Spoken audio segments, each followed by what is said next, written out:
मुझे डर लग रहा है, मैं ये सब नहीं कर सकती। सारिका की आवाज कांप रही थी। वो सुबकते हुए खुद को अमरेंद्र की पकड़ से छुड़ाने की कोशिश करने लगी। अमरेंद्र के चेहरे पर उलझन और सख्ती एक साथ उभर आई। सारिका, कैसी बातें कर रही हो? ये तुम्हारी दूसरी शादी है। तुम कोई नासमझ लड़की नहीं हो। एक बच्चे की माँ हो तुम। फिर ये घबराहट क्यों? उसकी बातें सारिका पर और हावी होने लगी। कमरे में उसकी दबी दबी सिसकियां गूंजने लगी। चंद पलों बाद जब अमरेंद्र की नजर बिस्तर की सफेद चादर पर पड़ी तो वो एकदम सन्न रह गया। उसके चेहरे का रंग बदल गया। जो कुछ उसने देखा वो उसकी सोच के बिल्कुल उलट था। उसकी जानकारी के मुताबिक सारिका विधवा थी और एक बच्चे की माँ थी, मगर हकीकत उसके सामने कुछ और ही थी। उसके दिमाग में सवालों का तूफान उठ खड़ा हुआ। अगर सारिका कुंवारी थी तो फिर कबीर किसका बेटा है? बड़ी मुश्किल समय निकालकर वो कामनी के बार बार कहने पर इस शादी में आया था। मन तो बिल्कुल नहीं था, मगर बड़ी बहन की बात टालना उसके बस में भी नहीं था।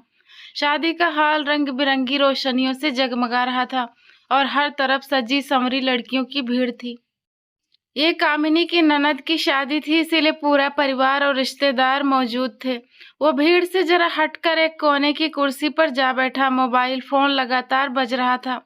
कभी किसी कॉल का छोटा सा जवाब देता, कभी किसी को बाद में बात करने का कहकर फोन काट देता। वो खुद को बिजी दिखाने की पूरी कोशिश कर रहा था, जैसे यहाँ सिर्फ फॉर्मेलिटी निभाने आया हो। बातें करते करते अचानक उसकी नजर सामने जा ठहरी और जैसे समय एक पल के लिए रुक गया। वो फिरोजी रंग के सादे से सूट में सजी थी। सिर पर बड़ी सादगी से ओढ़ा हुआ दुपट्टा, चेहरे पर गरिमा और बातचीत में ठहराव। वो एक बुजुर्ग महिला से धीमे अंदाज में बात कर रही थी। उसमें कोई दिखावा न था, न हद से ज्यादा सजना धजना, मगर फिर भी वो सबसे अलग दिखाई दे रही थी। अमरेंद्र ने लाइफ में अनगिनत खूबसूरत चेहरे देखे थे, मगर आज पहली बार उसकी नजर यूं किसी पर ठहर गई थी। इसी पल मोबाइल फिर बजा, मगर उसने बेध्यान होकर कॉल काट दी। नजरें हटाने की कोशिश की भी तो सफल न हो सका। उसके रेशमी बालों की लटें बार बार दुपट्टे को सिर से खिसका देती और वो हल्की सी झुंझलाहट के साथ उसे ठीक कर लेती। वो साधारण सा अंदाज भी अमरेंद्र को बहुत खास लगा। कुछ देर बाद वो उसी महिला के साथ सामने वाली मेज पर आ बैठी।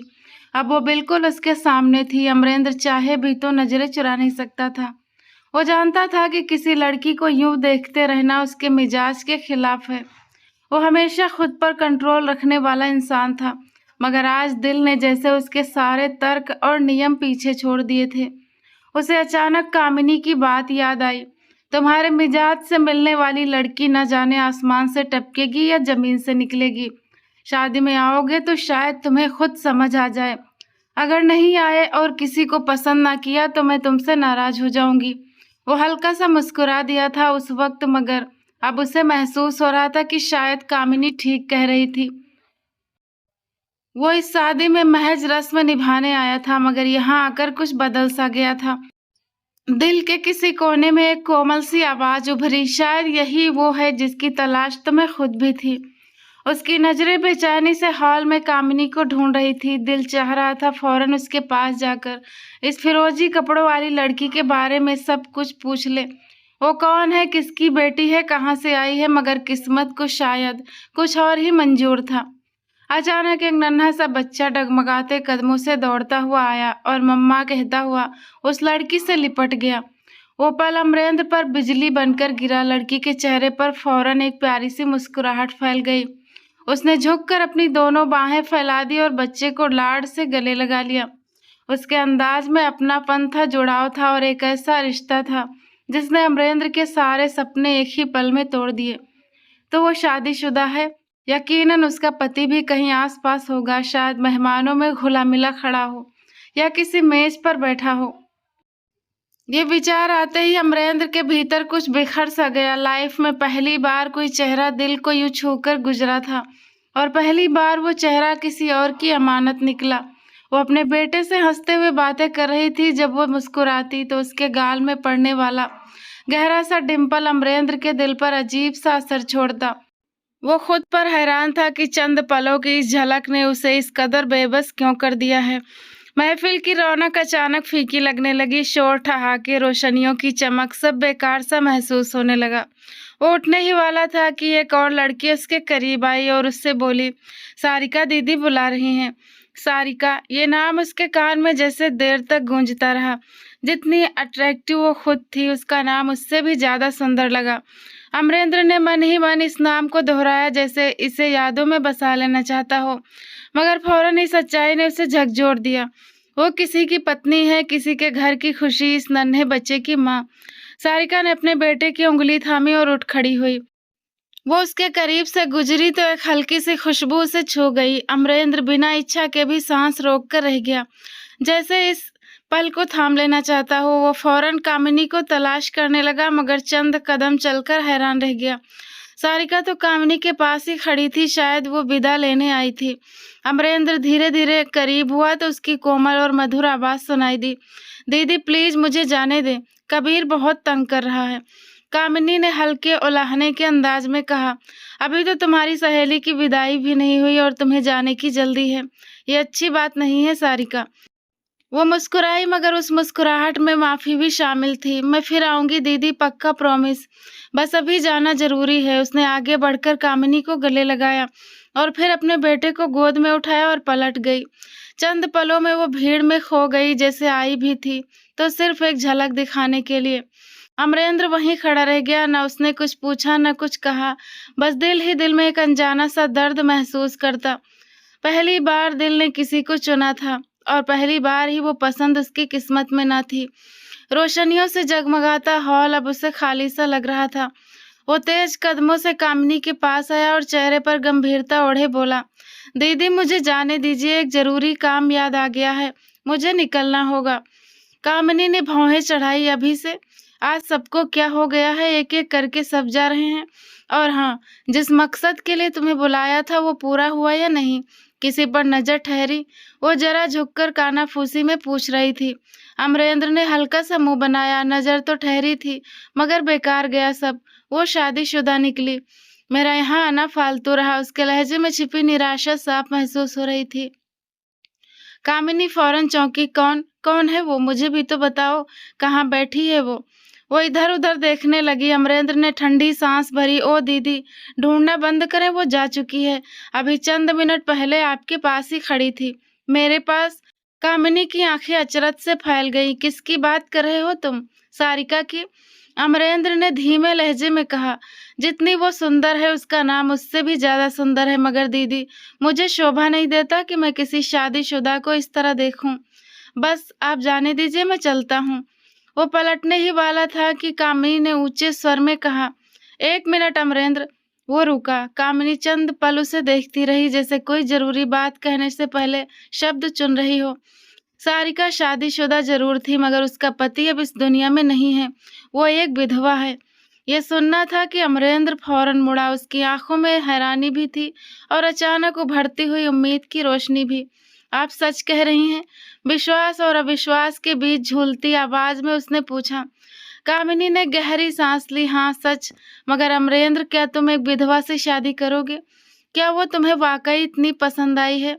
चंद पल खामोशी रही, फिर अमरेंद्र के होठों पर कॉन्फिडेंस से भरी मुस्कान आ गई, दीदी जब कोई चीज दिल को भा जाए तो मैं उसे पाने की कोशिश जरूर करता हूँ। और सारिका? वो रुका, जैसे नाम को महसूस कर रहा हो। वो मुझे वाकई पसंद आई है। उसके लहजे में अब निराशा नहीं थी, एक पक्का इरादा था। शायद वो शादी उसके लिए बेकार नहीं थी, शायद किस्मत ने उसे वहीं लाकर खड़ा किया था जहां से उसकी लाइफ का नया रास्ता शुरू होना था। अगले ही दिन दोपहर के समय कामिनी अमरेंद्र का रिश्ता लेकर सारिका के घर पहुंच गई। साधारण सा मगर साफ सुथरा घर, दरवाजे पर लगी घंटी की आवाज और अंदर फैला हल्का सा सुकून। सब कुछ नॉर्मल था, मगर कामिनी के आने का मकसद बहुत बड़ा था। सारिका की माँ सुलोचना को सिर्फ इतना मालूम था कि वो सारिका की सहेली की भाभी है, इससे ज्यादा कुछ नहीं। उन्होंने गर्मजोशी से स्वागत किया और ड्राइंग रूम में बिठा दिया, जहाँ सारिका के पिता सुरेश भी मौजूद थे। चंद फॉर्मल बातों के बाद जब कामिनी ने सीधे मुद्दे पर आते हुए अमरेंद्र के रिश्ते का जिक्र किया, तो दोनों पति पत्नी एक पल के लिए हैरान रह गए। अचरज उनके चेहरों पर साफ दिखाई दे रहा था। अमरेंद्र के लोग स्टेटस और धन दौलत में बहुत ऊंचे थे, जबकि सारिका एक मिडिल क्लास फैमिली से थी। ये अंतर अपने आप दिमाग में सवाल बनकर उभर आया। सारिका की मां सुलोचना ने गहरी सांस लेकर धीमे लहजे में कहा कि वो भी बेटी की शादी चाहती हैं। अगले साल वो 24 साल की हो जाएगी, मगर मानती ही नहीं। उसका साफ कहना है कि वो अपने बेटे के बिना शादी नहीं करेगी। उन्होंने तो कई बार समझाया कि बच्चा वो खुद पाल लेंगे, उसे अपने पास रख लेंगे, मगर सारिका किसी कीमत पर राजी नहीं हुई। उसका एक ही जवाब होता है कि जो भी उसे एक्सेप्ट करे उसके बच्चे के साथ करे। वो अपने बेटे से अलग होने की सोच भी नहीं सकती। यही कारण है कि जो भी रिश्ता आता है बच्चे का सुनकर पीछे हट जाता है।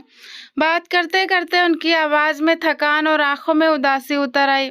कामिनी ने प्यार से मुस्कुराकर कहा, एक माँ अपने बच्चे से कैसे अलग हो सकती है? ये तो उस पर ज्यादती होगी। फिर उसने साफ शब्दों में बताया कि अमरेंद्र सब कुछ जानता है, सारिका के विधवा होने का भी और उसके 2 साल के बेटे का भी। इसके बावजूद वो ये रिश्ता चाहता है।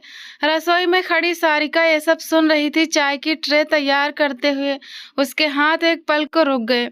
रसोई और ड्राइंग रूम के बीच की दूरी ज्यादा न थी, इसीलिए हर शब्द उस तक पहुंच रहा था। उसका दिल तेजी से धड़कने लगा। ड्राइंग रूम में कामिनी लगातार भरोसा दिला रही थी कि उसके भाई ने लाइफ में पहली बार किसी लड़की को पसंद किया है। वो दयालु और जिम्मेदार इंसान है। जिस लड़की को अपने नाम से जोड़ेगा उसे रिस्पेक्ट और खुशी देगा। और जहां तक बच्चे की बात है, वो उसे अपनाने के लिए पूरी तरह तैयार है। इस मामले में न सारिका को परेशान होने की जरूरत है और न उसके पेरेंट्स को। ये सुनकर सारिका के माता पिता के चेहरों पर उम्मीद की रोशनी फैल गई। ऐसा रिश्ता, वो भी इतने बड़े और खुशहाल परिवार से, और सबसे बढ़कर बेटी को उसके बच्चे के साथ अपनाने की। उन्हें और क्या चाहिए था? सुलोचना ने कामिनी को हमेशा एक सुलझी हुई और अच्छे स्वभाव वाली महिला के रूप में देखा था, इसीलिए उन्हें पूरा भरोसा था कि उसका भाई भी वैसा ही होगा। ज्यादा सोच विचार किए बिना उन्होंने अपनी हामी भर दी। इसी दौरान सारिका ट्रे उठाए ड्राइंग रूम में आई। नजरें झुकी हुई थी और हथेलियां एक दूसरे में सिमटी हुई थी। कमरे में चल रही बातचीत अब उसकी लाइफ का फैसला बन चुकी थी और वो खामोशी से अपनी किस्मत बदलते पलों को महसूस कर रही थी। ड्राइंग रूम में बातचीत अभी जारी थी कि नन्हा कबीर डगमगाते कदमों से भागता हुआ आया और सारिका के पैरों से लिपट गया। मम्मा, भूख लगी है। उसकी मासूम आवाज में जिद भी थी और अपनापन भी। सारिका के चेहरे पर फौरन ममता उतर आई। उसने झुककर उसे गोद में उठा लिया और प्यार से उसके माथे को चूमते हुए बोली, अच्छा मेरे चांद, अभी खाना देती हूँ। वो चंद पलों के लिए अंदर चली गई। कुछ देर बाद वो चाय की ट्रे संभाल कर वापस आई और शालीनता से कामिनी के सामने रख दी। नजरें झुकी हुई थी और अंदाज में हल्की सी झिझक थी। वो पलट कर जाने ही वाली थी कि कामिनी ने प्यार से आवाज दी, सारिका जरा बैठे तो। ऐसे क्यों लग रहा है जैसे मैं तुम्हारे घर पहली बार आई हूँ? वो ठिठक गई। चेहरे पर हल्की सी घबराहट उभर आई। नहीं दीदी, ऐसी बात नहीं। असल में कबीर को खाना खिलाना है, मैं अभी आती हूँ, उसने धीमे लहजे में कहा और दोबारा अंदर चली गई। सच्चाई यह थी कि अपने बारे में होने वाली बातों का सामना करना उसके लिए आसान नहीं था। उसका जिक्र हो रहा था, उसकी लाइफ का फैसला तय हो रहा था और वो खुद उन पलों से नजरें चुरा लेना चाहती थी। दूसरी तरफ जब उसके माता पिता ने पक्की हामी भर दी तो कामिनी के चेहरे पर संतोष छा गया। उसे यूं लगा जैसे एक बड़ी जिम्मेदारी उसके कंधों से उतर गई हो। घर से निकलते ही उसने तैयारियों का प्लान दिमाग में बनाना शुरू कर दिया। समय ज्यादा नहीं था। 6 महीने बाद उसे अपने पति के पास विदेश जाना था, इसीलिए वो चाहती थी कि इससे पहले अमरेंद्र का घर बस जाए। अगले ही दिन से उसने शॉपिंग का सिलसिला शुरू कर दिया। कपड़ों के डिजाइन, ज्वेलरी के सेट, इनविटेशन कार्ड, हॉल की बुकिंग, हर एक चीज में वो खुद दिलचस्पी ले रही थी। उसे अपने भाई की खुशी प्यारी थी और सारिका के लिए भी वो किसी काम की गुंजाइश नहीं छोड़ना चाहती थी। उसके लिए ये सिर्फ एक शादी नहीं थी, बल्कि एक नई शुरुआत थी। एक ऐसी लड़की के लिए जिसने बहुत कम उम्र में लाइफ के उतार चढ़ाव देखे थे। उस दिन भी अमरेंद्र ऑफिस से सामान्य समय से कहीं पहले घर आ गया था। ड्राइंग रूम का नजारा बदला हुआ था। सोफे, मेज, यहाँ तक कि कालीन तक पर अलग अलग रंगों और डिजाइनों के कपड़े फैले हुए थे। कामिनी पूरी लगन से एक एक जोड़ा देख रही थी। कभी किसी कपड़े की रोशनी में फैलाकर उसका रंग जांचती, कभी उसे तय करके अलग रख देती। अमरेंद्र ने अंदर आते ही मुस्कुराकर पूछा, ये क्या बाजार सजा रखा है दीदी? कामिनी ने सिर उठाया और चंचलता से बोली, मैं सोच रही हूँ शादी का जोड़ा तुम दोनों खुद जाकर पसंद कर लो। आखिर लाइफ में एक ही बार तो ये मौका आता है। नेकी और पूछ पूछ, अमरेंद्र ने फौरन जवाब दिया। आंखों में चमक लिए उसके लहजे में वही स्वाभाविक खुशी थी जो पिछले चंद दिनों से कामिनी महसूस कर रही थी। उसने भाई का दमकता हुआ चेहरा देखा तो मन ही मन उसकी अच्छी लाइफ की दुआ की।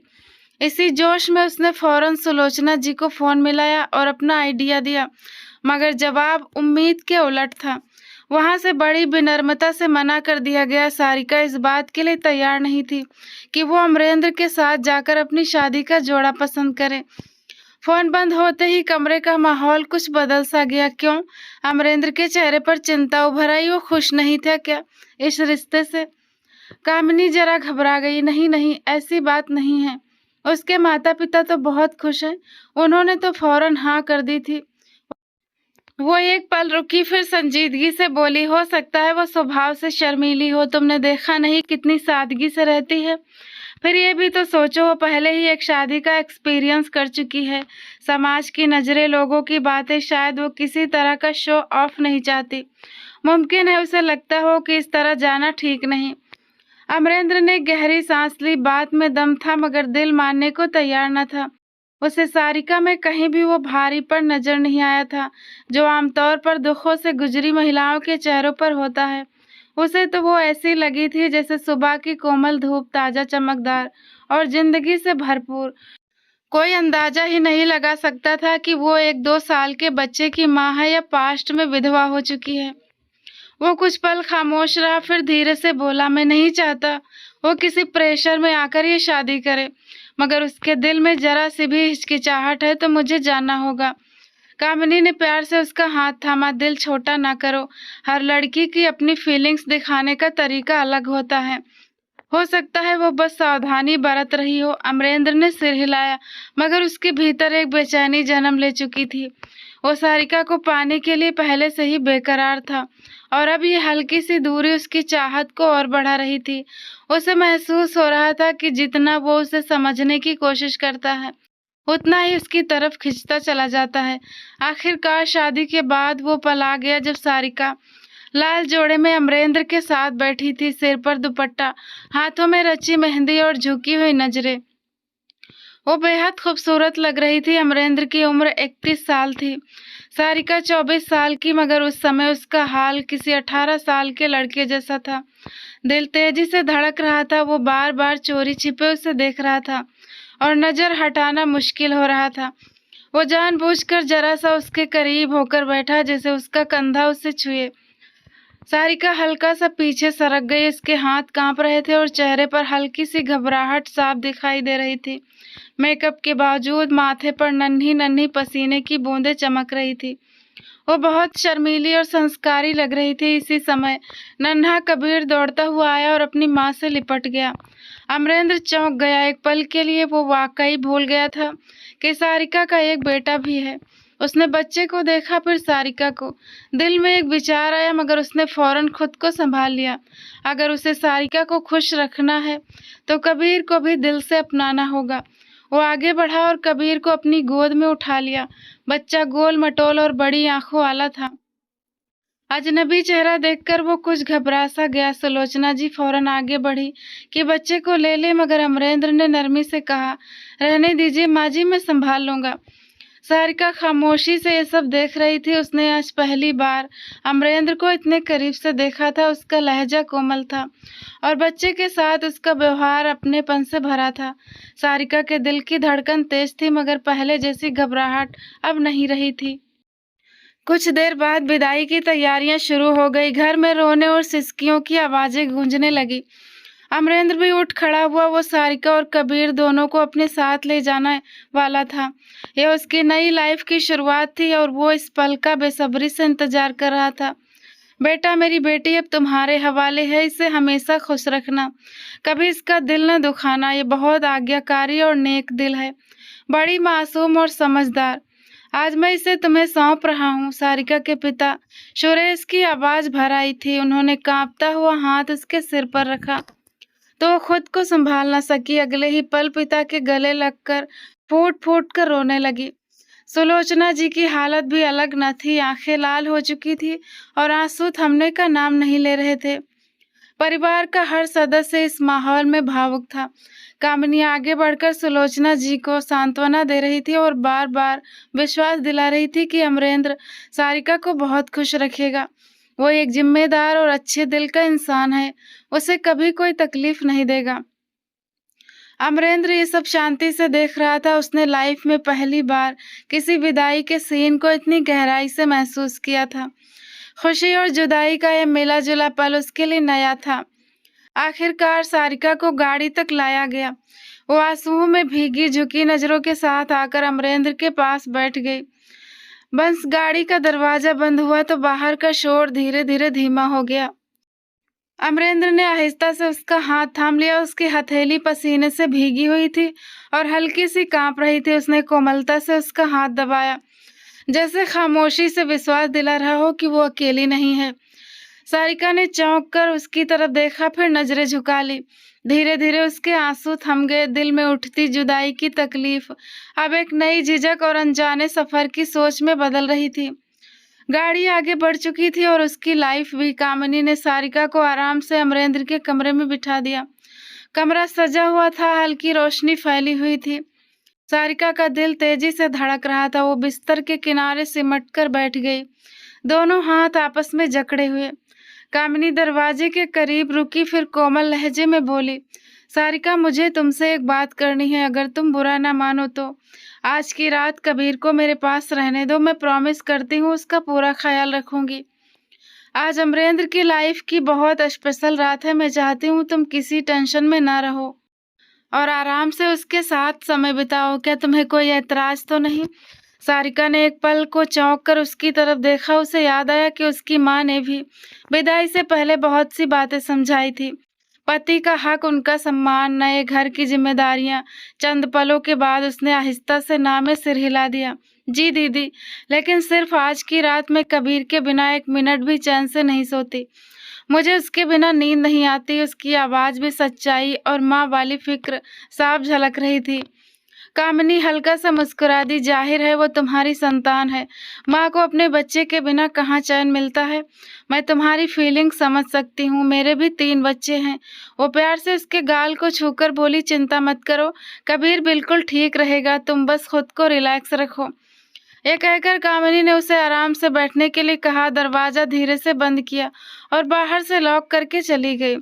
कमरे में अब पूरी तरह शांति थी और सारिका अपने दिल की धड़कन साफ सुन सकती थी। सारिका का दिल इस कदर जोर से धड़क रहा था कि लग रहा था जैसे अभी सीने से बाहर निकल आएगा। लगभग 15 मिनट बाद अमरेंद्र कमरे में आया। चेहरे पर हल्की सी मुस्कान और अंदाज में वही पक्का कॉन्फिडेंस था जो हमेशा उसकी पर्सनालिटी का हिस्सा रहा था। सारिका सिर झुकाकर घुटनों के पास सिमटी बैठी थी। अमरेंद्र ने आहिस्ता से कदम बढ़ाया और जब उसके करीब बैठा तो उसने सारिका के कांपते हुए शरीर को महसूस किया। अंदर ही अंदर वो हैरान था। ये पहली शादी तो नहीं थी, फिर भी वो इतनी घबरा रही थी या कुछ और बात थी। वो सोच में पड़ गया, फिर धीरे से झुककर उसे नमस्ते किया। यार, मैं कोई आदमी हूँ या भूत? तुम एक बार भी मुझे देख नहीं रही हो? अमरेंद्र ने हंसते हुए कहा। लड़कियां तो पलट पलट कर मुझे देखती हैं, मगर आज तुम्हारी खामोशी मुझे सोचने पर मजबूर कर रही है। शायद तुम्हें अपनी खूबसूरती पर शक हो रहा है। सारिका के होंठ खामोश थे, सिर झुका हुआ और नजरें नीचे जमी हुई थी। अमरेंद्र ने कोमल लहजे में कहा, रिलैक्स हो जाओ, घबराने की कोई जरूरत नहीं है। फिर उसने उसका हाथ थपथपाया। खाना खाया? भूख तो नहीं है? किसी चीज की जरूरत तो नहीं है ना? सारिका अभी तक चुप थी। उसका चेहरा इस कदर झुका हुआ था कि अमरेंद्र को सिर्फ उसका सिर दिखाई दे रहा था। फिर अचानक उसका चेहरा हल्का सा ऊपर हुआ और उसकी एक झलक दिखी। शर्म और हया ने उसके रूप को और भी निखार दिया था। अमरेंद्र के दिल की धड़कन तेज हो गई। उसने सॉफ्ट लहजे में कहा, अच्छा जाओ, ये भारी कपड़े बदल लो, शायद तुम इनमें कंफर्टेबल महसूस नहीं कर रही हो। अमरेंद्र की बात सुनकर सारिका फौरन उठ गई, लहंगे को संभाला और चेंजिंग रूम की तरफ चली गई। वो धीरे धीरे कपड़े बदलने लगी। अपने दिल की धड़कन को शांत करने की कोशिश कर रही थी, फिर आहिस्ता से दुपट्टा उतारा और शर्म से सिर झुकाकर खड़ी रही। दुपट्टा और सारे गहने उतार कर रख दिए, लेकिन ब्लाउज की डोरी जैसे फंस कर रह गई थी। ना खुल रही थी, ना हिल रही थी। जल्दबाजी और घबराहट में दोनों डोरियां एक दूसरे में उलझ गई थी। सारिका ने बार-बार कोशिश की, लेकिन ब्लाउज बहुत ज़्यादा फिटिंग का था, जैसे अपनी जगह जम हो गया था। कुछ देर बाद उसकी आँखों में छोटे-छोटे आँसू चमकने लगे। वो मन ही मन सोच रही थी, चलो कैंची से काट दूँ, लेकिन कैंची भी वहाँ नहीं थी। दूसरी तरफ अमरेंद्र बेसब्री से इंतज़ार कर रहा था, दिल धड़क रहा था। थोड़ी देर बाद चिंता में उसने चेंजिंग रूम का दरवाज़ा खटखटाया। क्या हुआ, सब ठीक है? किसी चीज़ की ज़रूरत तो नहीं? सारिका की घबराहट भरी आवाज़ आई, जी, अगर कैंची है तो मुझे दे दें, ये ब्लाउज की डोरी खुल नहीं रही। अमरेंद्र मुस्कुरा दिया, फिर कुछ पलों बाद कहा, ये लो पकड़ो कैंची। जैसे ही सारिका ने कैंची लिए हाथ बढ़ाया, अमरेंद्र ने फौरन उसका हाथ थाम लिया और खुद चेंजिंग रूम में कदम रख दिया। दुपट्टे के बिना उसका रूप अमरेंद्र के दिल को छू गया। अमरेंद्र बेखुदी में आगे बढ़ा, इतनी परेशान क्यों हो रही हो? मैं खोल देता हूँ डोरी। सारिका घबराकर घूम गई। अमरेंद्र ने धीरे धीरे डोरी खोलते हुए उसकी गर्दन के पास हाथ बढ़ाया तो एकदम पीछे हटी। दिल की धड़कन तेज हो गई। क्या हुआ, अच्छा नहीं लग रहा? अमरेंद्र ने थोड़े उदास होकर पूछा। नहीं नहीं, ऐसी तो कोई बात नहीं, सारिका ने हल्की सी मुस्कान के साथ कहा। अमरेंद्र के होंठों पर गहरी मुस्कुराहट छा गई। उसने अपनी बाहें सारिका के दोनों तरफ टिका दी, मानो उसका भागना नामुमकिन हो गया हो। सारिका ने पहली बार अमरेंद्र की गहरी नशीली आंखों में देखा। उसके चेहरे की मुस्कान और दिल की कोमलता ने उसे दुनिया का सबसे प्यारा मर्द महसूस कराया। सारिका की हंसी अमरेंद्र के जज्बातों को काबू से बाहर कर गई। रात उन पर मेहरबान थी, जैसे सदियों का सुकून एक ही पल में सिमट आया हो। वो शर्माई हुई थी, लेकिन दिल में खुद को उसके हवाले कर चुकी थी। अगर वो अमरेंद्र की लाइफ में पहली लड़की थी, तो अमरेंद्र भी सारिका की लाइफ में पहली बार इतना करीब आया था। और ये सच्चाई अमरेंद्र के लिए बिल्कुल नई, अनजानी और बहुत खास थी। दरवाजे पर हल्की सी दस्तक हुई और अमरेंद्र की आंखें फौरन खुल गई। उसकी नज़र सीधे सारिका पर पड़ी, जो सोफे पर बैठी हुई चुपचाप सुबह की रोशनी को निहार रही थी। बाल अभी हल्के गीले थे, दुपट्टा बड़े सलीके से सिर पर लिपटा हुआ था और गुलाबी सूट उसकी पर्सनैलिटी को और चमका रहा था। अमरेंद्र ने एक पल के लिए सांस रोका। वो कुछ पूछना चाह रहा था, मगर शब्द रुक गए। सारिका ने मुस्कुराते हुए उंगलियां चटकाई और कहा, आप कामिनी दीदी से कहें कि कबीर को मेरे पास ले आए, बाहर मेहमान है, मुझे शर्म आ रही है।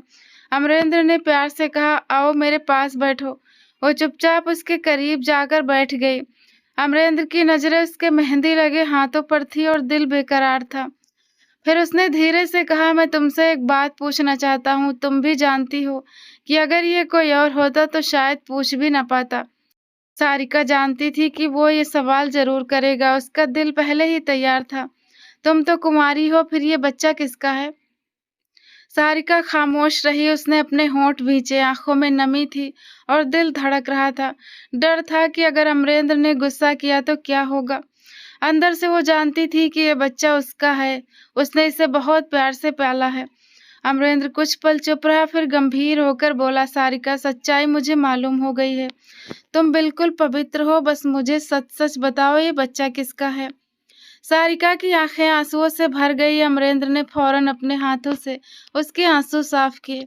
वो चेहरा छुपाते हुए सिसकने लगी। आप चाहे मुझे छोड़ दे या डिवोर्स दे दे, लेकिन इस बच्चे के बारे में मैं कुछ नहीं बताऊंगी। अमरेंद्र ने गहरी सांस ली। सारिका के आंसू उसके दिल पर गिरे। शादी की पहली सुबह थी और वो उसे रुलाने का सोच भी नहीं सकता था। बड़े प्यार से उसने सारिका के चेहरे पर हाथ रखा और मुस्कुराकर कहा, मेरा मकसद तुम्हें तकलीफ देना नहीं था, बस एक छोटी सी बात जानना चाह रहा था। और मैं थैंकफुल हूँ कि भगवान ने मुझे एक ऐसी लड़की दी जिसे आज तक किसी ने हाथ भी नहीं लगाया। सारिका ने मासूमियत से कहा, मैं सच कह रही हूँ, आपसे पहले मुझे किसी ने नहीं छुआ। अमरेंद्र ने उसे अपनी बाहों में समेट लिया। मैं कब तुमसे ये सफाई मांग रहा हूँ?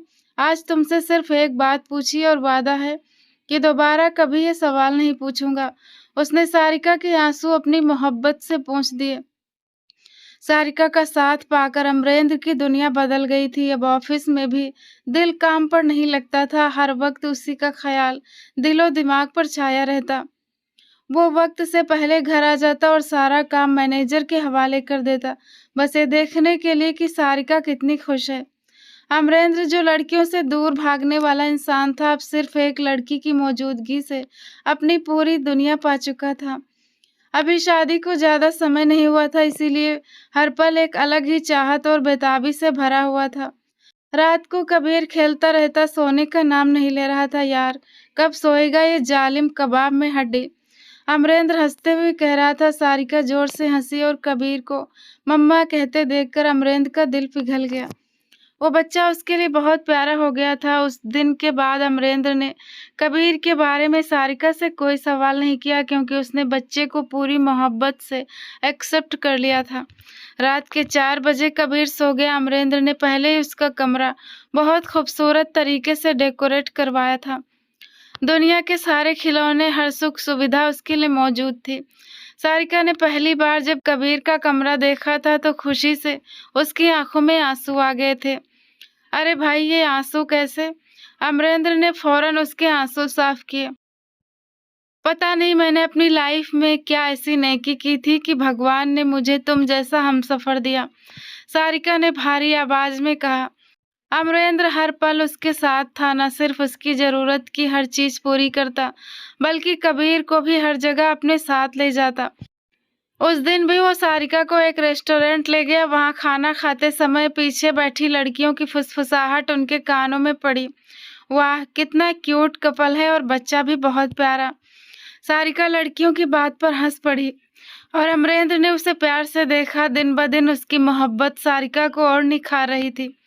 मगर कभी कभार अमरेंद्र के दिल में ये सवाल भी आ जाता कि ये बच्चा आखिर किसका हो सकता है, क्योंकि सारिका इस बारे में कुछ बताने को तैयार नहीं थी और ना ही उसके मायके वाले। फिर भी अमरेंद्र के दिल में बस एक ही ख्याल छाया रहता, उसकी लाइफ में जो खुशी है वो सारिका के साथ है, बाकी सब चीजें कम जरूरी हैं।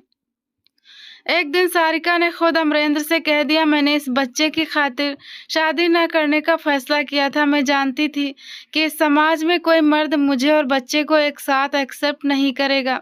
मैं चाहे सारी जिंदगी कुंवारी मर जाती, लेकिन इसे कभी नहीं छोड़ती। अमरेंद्र, प्लीज मुझे कभी इस बात के लिए मजबूर मत कीजिएगा। उसकी आवाज में दर्द और कशिश दोनों थे। अमरेंद्र मुस्कुरा दिया। मैं जानता हूँ सारिका, तुम इस बच्चे से कितनी मोहब्बत करती हो। जरूरी नहीं कि वो इंसान जिससे बच्चा पैदा हुआ है तुमसे वैसी ही मोहब्बत करे। कई बार जिसे तुम पालते हो उसे अपनी जान से भी ज्यादा प्यार करने लगते हो। तुम्हें देखकर ये बात बिल्कुल साफ है। अमरेंद्र के इस नर्म बर्ताव और बेपनाह मोहब्बत को देखकर सारिका शांत हो गई। उसने अपनी लाइफ में पहले ही बहुत तकलीफें देखी थी। घर में भाई भाभी, माता पिता, बहनें सब उसकी तरफ सख्त रहते थे और बच्चे की वजह से उसे और ज्यादा तानों का सामना करना पड़ता था। सारी जिंदगी कुंवारी मरेगी, ये देखो क्या हाल कर दिया इसने अपना। उसकी बड़ी बहन मीरा गुस्से से कहती थी, बेटा आज तो मैं इस बच्चे का खर्च उठा रही हूँ, लेकिन कल को मैं मर गई तो तुम अकेली रह जाओगी। कोई भाई या भाभी तुम और इस बच्चे को बर्दाश्त नहीं करेगा, सुलोचना जी कहती थी। सारिका दिल में सोचती, लेकिन भगवान पर पूरा भरोसा रखती थी। उसने सब्र किया और सब बर्दाश्त किया। आज देखो भगवान ने उसकी झोली में मोहब्बत और दौलत दोनों डाल दी थी। वो इस बंगले की अकेली मालकिन थी और अमरेंद्र के दिल की रानी। कबीर किसी एक चीज पर हाथ रख देता और अमरेंद्र उसके लिए ढेरों खिलौने ले आता। बच्चे का मासूम चेहरा खुशी से जगमगाने लगता और सारिका की आंखें खुशी से आंसुओं से भर जाती। अमरेंद्र ने वादा किया था कि न सिर्फ उसे खुश रखेगा बल्कि कभी कोई गम नहीं देगा। सारिका और अमरेंद्र की मैरिड लाइफ बहुत हसीन चल रही थी, मोहब्बत और सुकून से भरी हुई। लेकिन एक दिन उनकी लाइफ में अचानक ही एक हलचल सी मच गई जो सब कुछ बदल कर रख देने वाली थी। वो दिन अमरेंद्र के लिए थोड़ा अजीब सा था। वो जल्दी घर आ गया, लेकिन सारिका और कबीर घर में मौजूद नहीं थे। मैडम साहिबा कहाँ गई हैं? उसने गार्ड से पूछा। नहीं साहब जी, कुछ खास बताया नहीं, बस इतना कहा कि ड्राइवर के साथ जा रही हैं। असल में सारिका ने खुद ड्राइवर से कहा था कि वो रिक्शे से जाएगी। अमरेंद्र का दिल घबरा गया, लेकिन जब वो वापस आई तो उसका चेहरा कुछ बदला हुआ था, जैसे किसी गहरे सदमे से बाहर आई हो। आंसुओं के निशान उसके गालों पर बिल्कुल साफ थे। अमरेंद्र को देखते ही उसने कहा, अरे आप जल्दी घर आ गए। सारिका ने हैरानी से उसकी तरफ देखा, फिर मुस्कुराते हुए जवाब दिया, हाँ हाँ मैं ठीक हूँ, बस तुम्हें देखने का मन कर रहा था तो जल्दी घर आ गया। अमरेंद्र ने उसे गौर से देखा, लेकिन तुम पूरे 2 घंटे कहाँ थी? अपने पेरेंट्स के यहाँ जाना था तो मुझे बता देती, और तुम गाड़ी से क्यों नहीं गई? सारिका ने हिचकिचाते हुए कहा, जी बस एक जरूरी काम था। लेकिन वो जरूरी काम उसने अमरेंद्र को नहीं बताया था। ये बातें अमरेंद्र के दिल में लगातार सवाल पैदा कर रही थी। कई बार उसने सारिका को जाते हुए देखा, कभी गार्ड के जरिए खबर मिलती, कभी जल्दी घर आता तो वो गायब हो जाती। वो दिल में सोच बैठा, ये आखिर कहाँ जाती है? ये बात मुझे खुद इससे पूछनी चाहिए ताकि कोई गलतफहमी ना हो। एक दिन अमरेंद्र सारिका का पीछा कर रहा था, उसका दिल बेचैन था, लेकिन वो जो देखकर रुका उससे चौंक गया। सारिका एक मेंटल हॉस्पिटल के सामने रुकी, कबीर की उंगली थामे खुद को दुपट्टे में लपेटे वो आगे बढ़ रही थी। अमरेंद्र के लिए ये सीन हैरान करने वाला था और वो चुपचाप पीछे पीछे चलता रहा। सारिका एक जनरल वार्ड के बेड के पास रुकी, वहां एक लड़की बैठी थी, बाल बिखरे हुए, चेहरे पर चोट के कुछ निशान और एक टूटी फूटी मुस्कान। शायद उसका इलाज चल रहा था। वो कबीर से कह रही थी, मम्मा को हाय करो। नहीं, मुझे नहीं करना, ये मेरी मम्मा नहीं है, बल्कि आप मेरी मम्मा हो। कबीर थोड़ा उलझा मगर फिर भी प्यार से बोला। उस लड़की ने धीरे से हाथ बढ़ाया। अमरेंद्र ने देखा कि सारिका बड़े प्यार से उस लड़की के बाल संवार रही थी और बच्चा भी खुश हो रहा था। लड़की की मेंटल कंडीशन ठीक नहीं थी, लेकिन सारिका और कबीर का प्यार उसे सुकून दे रहा था। अमरेंद्र वहां से वापस लौट आया, लेकिन उसके दिमाग में बहुत से सवाल गूंज रहे थे, जिनके जवाब जानना बेहद जरूरी था। वो समझ रहा था कि कुछ राज ऐसे हैं जो सिर्फ सारिका के बताने से ही साफ होंगे। रात को कबीर सो गया था। सारिका अमरेंद्र के पास बैठी थी। उसकी खुशबू चारों तरफ फैली हुई थी और उसके बाल खुले चेहरे के पास एक खूबसूरत सा घेरा बना रहे थे। दोनों के बीच हंसी, खामोशी और छोटी छोटी यादों की बातें हो रही थी, लेकिन अमरेंद्र का ध्यान पूरी तरह उस लड़की पर था जिसे सारिका ने कबीर की माँ कहा था। फिर अमरेंद्र ने कोमलता से कहा, सारिका, जिसे तुम कबीर की माँ कह रही थी। सारिका ने अपने होंठ भींचे और डर कर उसकी तरफ देखा। आपको कैसे पता उस लड़की के बारे में? क्या आप मेरा पीछा करते हैं? अमरेंद्र ने फौरन उसके दोनों हाथ थाम लिए और प्यार से उन्हें दबाते हुए बोला, नहीं, मैं क्यों पीछा करूंगा? ना तुम्हारा ना मेरा कोई ऐसा इरादा था, लेकिन तुम्हें अकेला जाता देखकर मैं परेशान हो गया था। सच बताओ, बस ये जानना चाहता हूँ कि वो लड़की आखिर कौन थी। सारिका ने हिचकिचाते हुए कहा, अगर मैंने आपको सच बता दिया तो आप इस मासूम बच्चे से नफरत करने लगेंगे। सारिका ने डरी हुई आवाज में कहा। अमरेंद्र ने हैरान होकर कहा, ऐसा कैसे हो सकता है कि मैं इस बच्चे से नफरत करूं? सारिका, तुम ऐसा सोच भी कैसे सकती हो? कबीर को मैंने पूरे दिल से अपनी संतान मान लिया है और तुम्हारे कारण वो मुझे बहुत प्यारा है। सारिका ने धीरे से कहा, नहीं, ऐसा नहीं है कि मैं आप पर भरोसा नहीं करती, लेकिन ये जानकर कि वो एक नाजायज औलाद है, क्या आप इसे अपनी लाइफ में एक्सेप्ट कर पाएंगे? सारिका की आंखें लाल हो रही थी और अमरेंद्र हैरान सा बैठा था। ये क्या कह रही हो तुम, सारिका? सारिका अपना चेहरा घुटनों में छुपा गई और हल्की सी आवाज में बोली, मैं ये सच्चाई अभी आपके सामने लाना नहीं चाहती थी, लेकिन शायद अब बताना जरूरी हो गया है। घर से कॉलेज ज्यादा दूर नहीं था, इसीलिए मैं रोजाना पैदल ही जाती थी। रास्ता छोटा था और मुझे अकेले चलने में कभी कोई परेशानी महसूस नहीं हुई। एक सुबह जब मैं हमेशा की तरह कॉलेज जा रही थी तो मेरी नज़र सड़क किनारे झाड़ियों के पीछे बैठी एक लड़की पर पड़ी। वो पेड़ के तने से टेक लगाए चुपचाप बैठी थी। मैंने उसे गौर से देखा तो चौंक गई। लड़की के बाल बिखरे हुए थे और वो बार बार अपने चेहरे को हाथों से खरोच रही थी। जैसे ही मैं उसके पास से गुजरी, उसने धीरे से हाथ आगे बढ़ा दिया। उसकी आंखों में साफ भूख दिखाई दे रही थी। शक्ल सूरत से वो किसी भिखारी जैसी नहीं लगती थी, मगर हालत ऐसी थी कि दिल पिघल जाए। मैंने अपना टिफिन खोला और उसमें से रोटी निकालकर उसके सामने रख दी। वो लड़की ऐसे खाने लगी जैसे कई दिनों से उसके पेट में कुछ न गया हो। ये नज़ारा देखकर मेरे दिल में उसके लिए हमदर्दी पैदा हो गई। उस दिन के बाद वो अक्सर उसी जगह दिखाई देने लगी। सुबह के वक्त जब मैं कॉलेज जाती वो पेड़ के नीचे बैठी होती। धीरे धीरे ये रोज का नियम बन गया कि मैं घर से उसके लिए अलग से खाना रखने लगी। मम्मी कहती कि नाश्ता करके जाओ और मैं मुस्कुराकर टिफिन में कुछ ज्यादा रखवा लेती। फिर मैं जाकर चुपचाप उसके सामने रख देती। एक दिन उस लड़की ने अपने पेट की तरफ इशारा करते हुए कहा, आरती को बहुत भूख लगी है। तब मुझे उसका नाम मालूम हुआ, आरती। उसके चेहरे पर मिट्टी और कालिख जमी होती थी, मगर उसका रंग बेहद साफ था। हल्की भूख आंखें और घुंघराले बाल इस बात के गवाह थे कि वो कभी बहुत खूबसूरत रही होगी। धीरे धीरे हम दोनों के बीच एक अनजाना सा रिश्ता बन गया।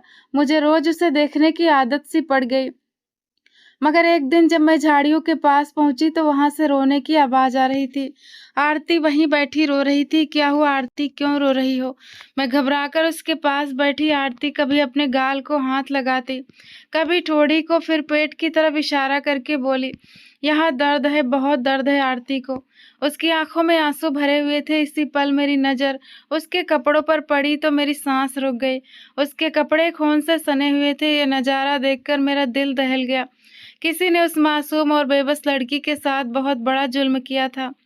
मैं कांपते हाथों से अपना दुपट्टा उतारकर आरती के चारों तरफ लपेटने लगी। आंसू मेरी अपनी आंखों से भी बह रहे थे, मगर मैंने खुद को संभाला और अपने हाथों से उसे खाना खिलाया। जब मैं घर वापस पहुंची तो मेरी हालत बहुत खराब थी। मैं सीधे बिस्तर पर जाकर लेट गई और फूट फूट कर रोने लगी। उस दिन मैंने खाना भी नहीं खाया। सुलोचना जी ने मेरा उतरा हुआ चेहरा देखा तो परेशान हो गई। क्या हुआ, इतनी परेशान क्यों लग रही हो? मेरी आवाज रूंध गई। माँ, ना जाने किसने उस मासूम के साथ ऐसा किया। वो तो खुद अपना ख्याल भी नहीं रख सकती। किसी ने जरा सा भी नहीं सोचा कि वो कितनी बेबस है। मैं लगातार रोए जा रही थी। शुरू से ही मेरा दिल बहुत कमजोर था।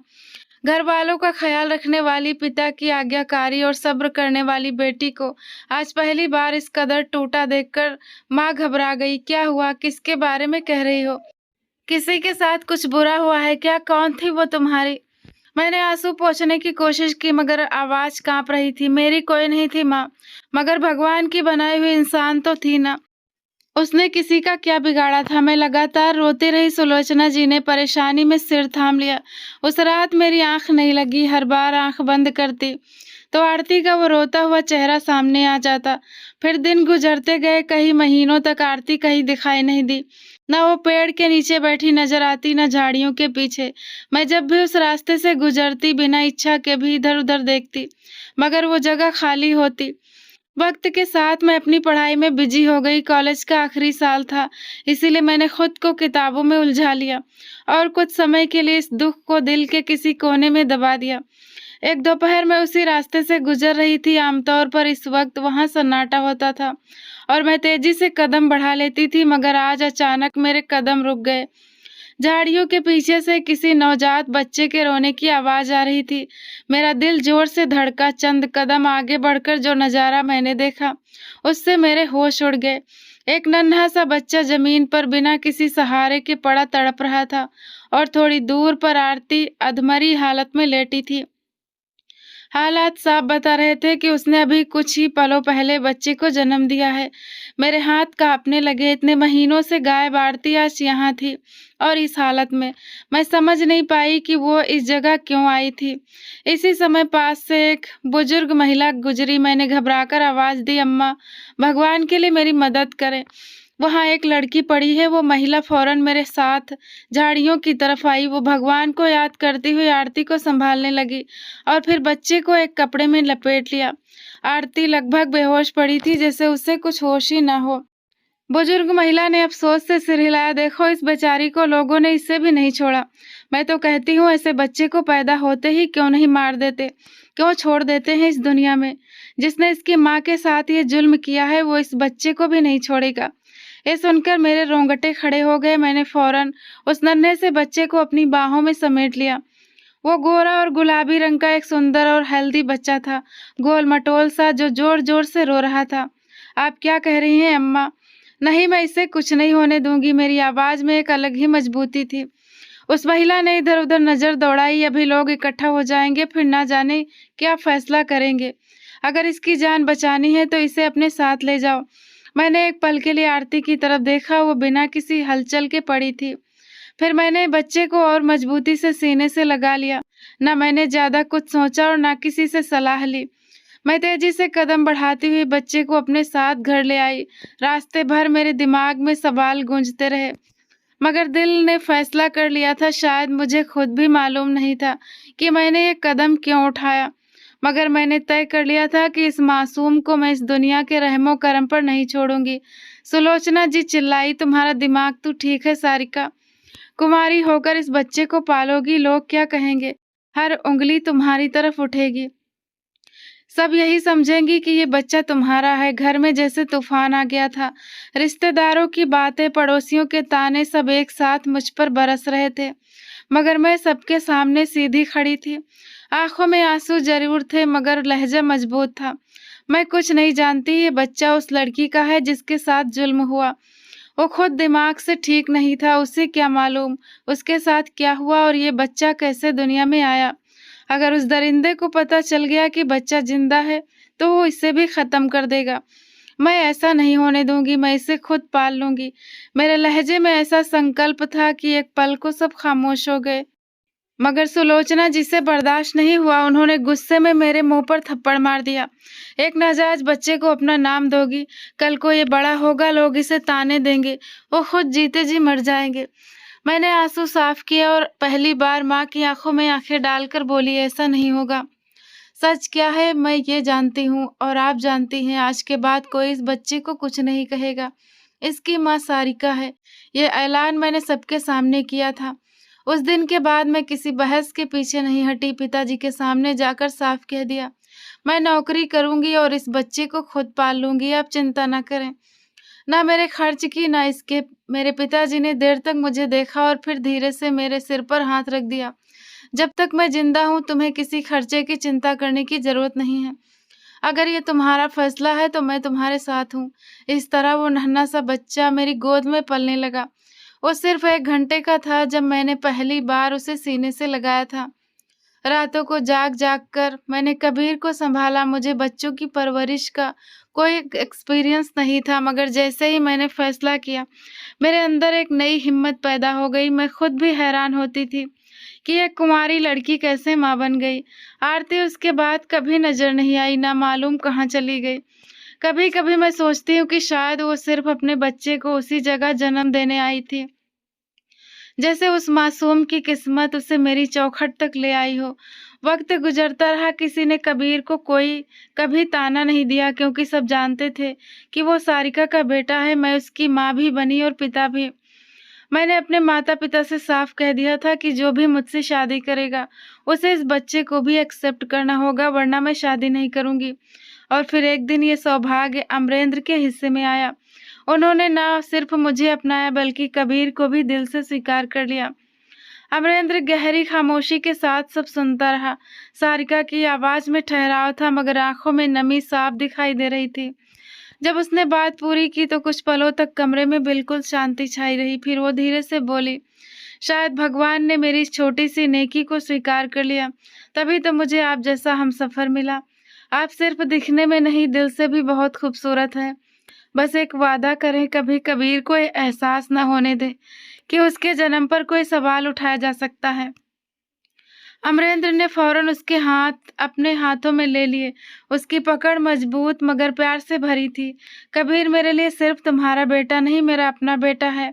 मैं इसकी हर खुशी, हर जिम्मेदारी उठाऊंगा और याद रखो, इसे कभी किसी बात का एहसास नहीं होने दूंगा। पास ही खेलता हुआ कबीर हंसते हुए अमरेंद्र की तरफ आया। अमरेंद्र ने उसे गोद में उठा लिया। जाओ भाई मेरे राजकुमार। कबीर ने खुशी से उसे डैड कहकर पुकारा तो सारिका की आंखें फिर भर आई। घर का माहौल जैसे प्यार से भर गया था। सारिका ने धीरे से कहा, मैं आपका हर हाल में साथ दूंगी, बस कभी हमें खुद से दूर मत कीजिएगा। अमरेंद्र ने मुस्कुराकर उसके माथे को चूमा। तुम मेरा साथ हो, कोई बोझ नहीं। तुम इस घर की इज्जत हो, इसकी रौनक हो। मैं तुम्हें कभी खुद से कम नहीं समझ सकता। कुछ देर बाद अमरेंद्र ने गंभीरता से पूछा, उस लड़की के बारे में कुछ पता चला जिसके साथ ये सब हुआ? वो अब कहाँ है? सारिका ने धीरे से जवाब दिया, किसी ने उसे मेंटल हॉस्पिटल में एडमिट करा दिया था। मैं कभी-कभार उससे मिलने जाती हूँ, कबीर को भी साथ ले जाती हूँ। अगर आपको ठीक ना लगे तो मैं नहीं जाऊँगी। अमरेंद्र ने फ़ौरन सिर हिलाया, क्यों नहीं जाओगी? अगर तुम्हारे दिल को सुकून मिलता है तो ज़रूर जाओ। मैं तुम पर पूरा भरोसा करता हूँ। सारिका को वही दिन याद आया जब उसने उसे डराया था कि इस बच्चे के साथ उसे कभी कोई नहीं अपनाएगा, मगर आज वो पूरी तरह संतुष्ट थी। उसका फैसला गलत नहीं था। वो उठकर जाने लगी तो अमरेंद्र ने हल्के से उसका हाथ पकड़ लिया। कहाँ जा रही हो? भगवान का धन्यवाद करने के लिए पूजा करने जा रही हूँ, उसने मुस्कुराते हुए कहा। अमरेंद्र भी खड़ा हो गया, तो फिर अकेली क्यों? धन्यवाद तो हम दोनों को मिलकर करना चाहिए। कबीर अब भी अमरेंद्र की गोद में था। दोनों एक दूसरे को देखकर मुस्कुराए और साथ ही प्रार्थना के लिए बढ़ गए। उनके बीच का रिश्ता सिर्फ शब्दों का नहीं था, बल्कि भरोसे और सम्मान का था, और यही उनकी सबसे बड़ी खुशी थी। तो दोस्तों, आपको ये नॉवेल कैसा लगा कमेंट करके ज़रूर बताना। अगर पसंद आए हो तो वीडियो को लाइक कर दीजिएगा। चैनल पर नए हैं तो सब्सक्राइब करना ना भूलें।